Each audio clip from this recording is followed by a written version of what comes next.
Hello students, आज हम beta gamma का रिलेशन प्रूफ करेंगे। क्या होता है beta M N equal to gamma N upon gamma M plus N. ये बहुत इंपॉर्टेंट है। इसके लिए सबसे पहले हमको एक प्रूफ याद रखना है, मतलब वो भी एक प्रूफ है, लेकिन हमको यहाँ डायरेक्ट वहीं से स्टार्ट करना है कि एक कंडीशन होती है, we know that gamma N upon Z to the power N equal to integration limit 0 to infinity x to the power n minus 1 e to the power minus zx dx। ये condition हमको याद रखनी है, direct हमको यहाँ से start करना है। वैसे ये भी एक प्रूफ है। तो इसमें हम क्या लिख सकते हैं, जब हम x के रिस्पेक्ट में कर रहे हैं तो यहाँ पर हम z क्या है, z को हम ले जा सकते हैं यहाँ पर। तो gamma n equal to integration limit 0 to infinity x to the power n minus 1 e to the power minus zx z to the power n dx। इस टाइप से लिख सकते हैं। अब इसमें देखो यहाँ पर गामा एन आ रहा है, अब हमें क्या लाना है, गामा एम भी लाना है। तो गामा एम हम कैसे ला सकते हैं, अगर यहाँ पर जैसे x के रिस्पेक्ट में इधर इंटीग्रेशन हो रहा है, अगर मैं ऐसा लिखूं कि e to the power, gamma की डेफिनेशन क्या होती है, e to the power minus X to the power n minus 1 integration limit 0 to infinity. तो यहाँ x में ना लिखते हुए मैं z में लिख दूं, क्योंकि यहाँ पर x भी वेरिएबल है और z भी है।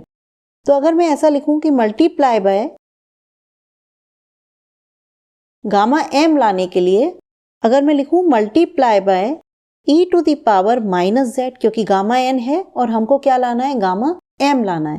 तो उसके लिए अगर मैं लिखूं e to the power minus Z Z to the power M minus 1, क्योंकि अगर एन लिखेंगे तो गामा एन की हो जाएगी, यहाँ एम माइनस 1 लिख दिया ऑन बोथ साइड्स। उससे क्या हो जाएगा, gamma N e to the power minus Z Z to the power M minus 1, इसका मल्टीप्लाई दोनों साइड होगा, मतलब limit 0 to infinity x to the power n minus 1 e to the power minus Z X Z to the power n e to the power minus Z to the power m minus 1 dx। ठीक, अब यहाँ पर अगर हमने ये लिखा है e to the power minus Z और z to the power m minus 1, लेकिन साथ में क्या होना चाहिए, इंटीग्रेशन होना चाहिए, लिमिट 0 टू इन्फिनिटी होना चाहिए और dz होना चाहिए, तभी तो ये गामा m बनेगा। तो यहां पर अगर हम ऐसा लिखें integrating both sides with respect to z between the limits 0 to infinity we get, तो हमें क्या मिल जाएगा, गामा एन फिर integration limit 0 to infinity e to the power minus Z Z to the power m minus 1 dz, मतलब ये हमें gamma m मिल गया। ठीक है, इसी तरह से यहाँ पर भी क्या हो जाएगा, 0 टू इन्फिनिटी, एक और आ जाएगा 0 टू इन्फिनिटी। इसको हम कैसे लिख सकते हैं, देखो x to the power n minus 1, ठीक, फिर e to the power minus Z X और e to the power minus Z, मतलब e to the power minus Z into 1 plus X, ऐसा लिख सकते हैं, मतलब माइनस कॉमन लिया और z कॉमन लिया तो x प्लस 1 या 1 प्लस एक्स लिख सकते हैं।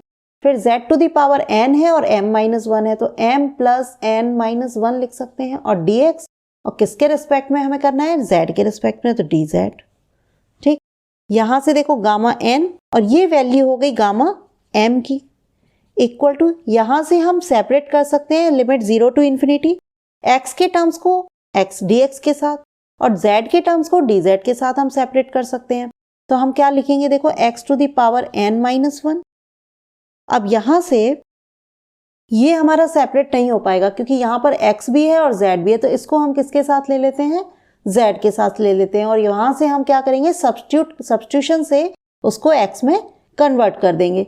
तो x to the power n minus 1 dx लिख सकते हैं, और इसको लिख सकते हैं limit 0 to infinity e to the power minus Z into 1 plus X, फिर z to the power m plus n minus 1 dz। ठीक, तो ये तो लेफ्ट हैंड साइड में तो गामा n गामा m चल ही रहा है, limit 0 integration limit 0 to infinity x to the power n minus 1 dx। अब इसमें यहां पर हम क्या कर सकते हैं कि यहां पर जो है z इंटू 1 प्लस एक्स, इसको हमें क्या करना है, x को एलिमिनेट करना है, तो इसको हम सब्स्टिट्यूट कर सकते हैं। सब्स्टिट्यूशन क्या होगा, देखो कि अगर हम z इंटू 1 प्लस एक्स को y मान लें, कोई दूसरा वेरिएबल मान लिया, यहां पर z क्या है, वेरिएबल है, और जब z के रिस्पेक्ट में कर रहे हैं तो x क्या हो रहा है, एज ए कांस्टेंट ट्रीट हो रहा है। तो यहां पर हम क्या लिख सकते हैं, z equal to Y upon 1 plus X, क्योंकि जब z के रिस्पेक्ट में कर रहे हैं तो z को किस में कन्वर्ट कर रहे हैं, y में, तो z और y तो वेरिएबल हो गए और x क्या हो गया यहाँ पर, एज ए कांस्टेंट ट्रीट होगा। तो जब हम इसे डिफरेंशिएट करेंगे तो क्या आ जाएगा, dz equal to dy upon 1 plus X, वो तो एज इट इज रहेगा। ठीक है, अब z x की जगह, जब हम z लिमिट किसकी है, z की जगह 0 रखेंगे तो y 0 आएगा, z की जगह जब इन्फिनिटी रखेंगे तो ये पूरा टर्म्स इन्फिनिटी, y इन्फिनिटी, मतलब लिमिट में कोई भी चेंज नहीं हो रहा है, limit 0 to infinity.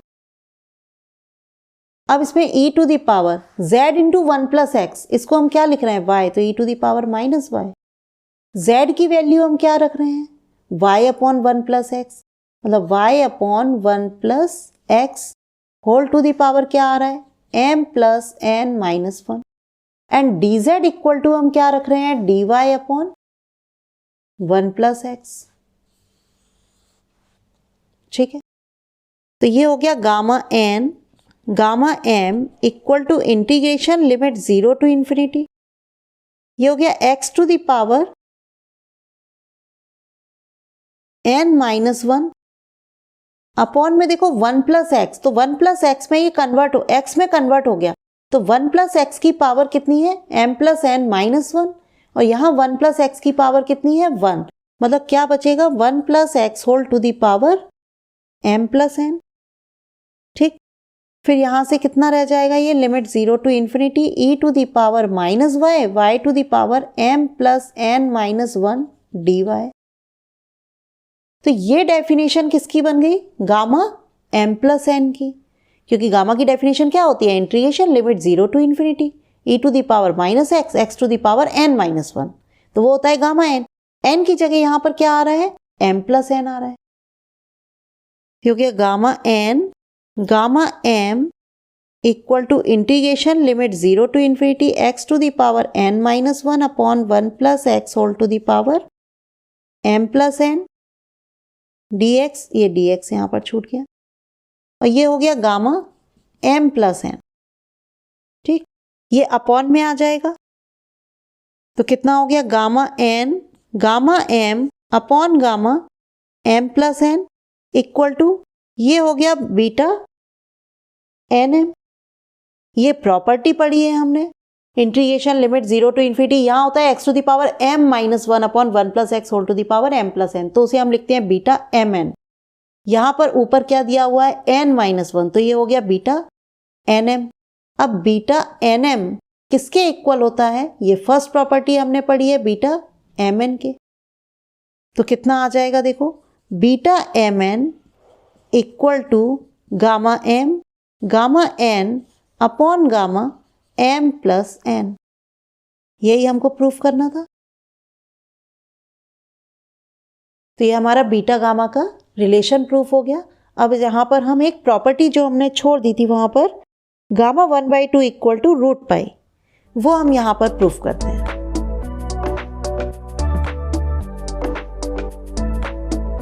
Third property हमारी रह गई थी gamma 1/2 equal to root pi, तो इसको हम गामा की डेफिनेशन से भी सॉल्व कर सकते हैं, और यहाँ पर हमने क्या है, बीटा गामा का भी रिलेशन पढ़ा है, तो हम उससे भी सॉल्व कर सकते हैं।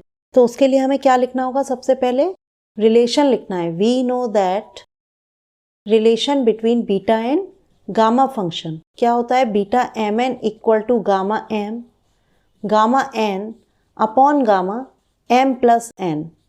तो यहाँ पर इसे हमने इक्वेशन फर्स्ट मान लिया। ठीक है, अब इसमें अगर हम m और n दोनों की जगह अगर 1 रख दें, 1/2, यहाँ पर क्या है 1/2 चाहिए। 1/2 कैसे आएगा कि अगर हम गामा 1/2 यहाँ रख दें, ठीक है, यहाँ भी गामा 1/2, यहाँ पर 1/2 प्लस 1/2 क्या हो जाएगा, 1 हो जाएगा, तो गामा 1 हम होता है 1, तो हमारे पास 1/2 आ जाएगा।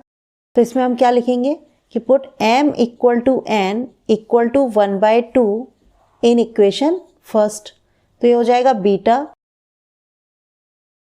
1/2 equal to gamma 1/2, gamma 1/2 upon में गामा 1/2 प्लस 1/2, तो ये कितना हो गया, देखो गामा 1/2 होल स्क्वायर अपॉन में कितना हो गया गामा 1, और गामा 1 इक्वल टू हम क्या प्रूफ कर चुके हैं पहले, 1 होता है।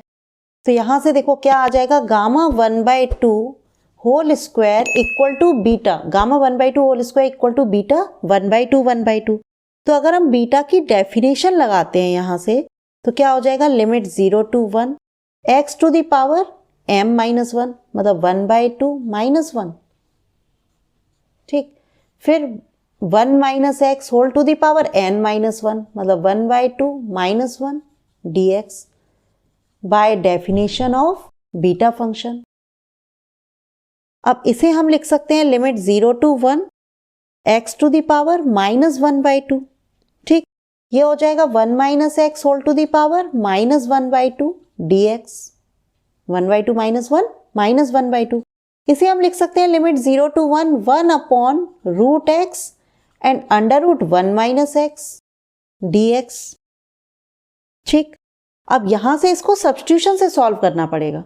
सब्स्टिट्यूशन से कैसे, कि यहां पर अगर हम x equal to sine square theta लेते हैं तो जब हम इसे डिफ्रेंशिएट करेंगे तो कितना आएगा, dx इक्वल टू हो जाएगा 2 sine theta and sine theta का होगा कॉस थीटा डी थीटा, ठीक। तो ये हो जाएगा इंटीग्रेशन। अगर x की जगह 0 रखते हैं, लिमिट क्या है x की है ये 0, जब 0 रखेंगे तो साइन में 0 कहाँ होता है, 0 पर, तो theta equal to 0। x equal to जब 1 रखेंगे, जब 1 रखेंगे तो साइन थीटा 1, साइन में 1 कहाँ होता है, π/2, तो थीटा इक्वल टू क्या हो जाएगा, π/2 1 अपॉन अंडर रूट एक्स, मतलब साइन थीटा आ जाएगा, under root 1 minus x, x equal to क्या है, साइन स्क्वायर थीटा, तो 1 minus sine square theta cos square theta, cos square theta under root में है तो ये हो जाएगा कॉस थीटा। फिर dx इक्वल टू क्या है, 2 sine theta cos theta d theta, ठीक। तो साइन थीटा से sine theta cancel, cos theta से कॉस थीटा कैंसिल, ये आ गया 2 और 1 का इंटीग्रेशन क्या होगा, थीटा, क्योंकि 1 ही बचा। लिमिट 0 to π/2, ये हो गया 2, अपर लिमिट रखेंगे तो π/2 माइनस लोअर लिमिट रखेंगे 0, 2 से ये 2 कैंसिल हो गया, gamma 1/2 whole square equal to कितना आ गया, पाई। इसे हम लिख सकते हैं gamma 1/2 equal to root pi, यही हमको प्रूफ करना था। तो यहाँ पर हमारा ये कंप्लीट हो गया relation between beta and gamma function, और gamma 1/2 equal to root pi. अब इसमें हमारे पास केवल एक टॉपिक बचा है, डुप्लीकेशन फॉर्मूला, वो हम नेक्स्ट लेक्चर में प्रूफ करेंगे। आज के लिए इतना ही। अगर आपको लेक्चर पसंद आया तो लाइक कर दें, चैनल पर नए हैं तो सब्सक्राइब कर दें। Thank you.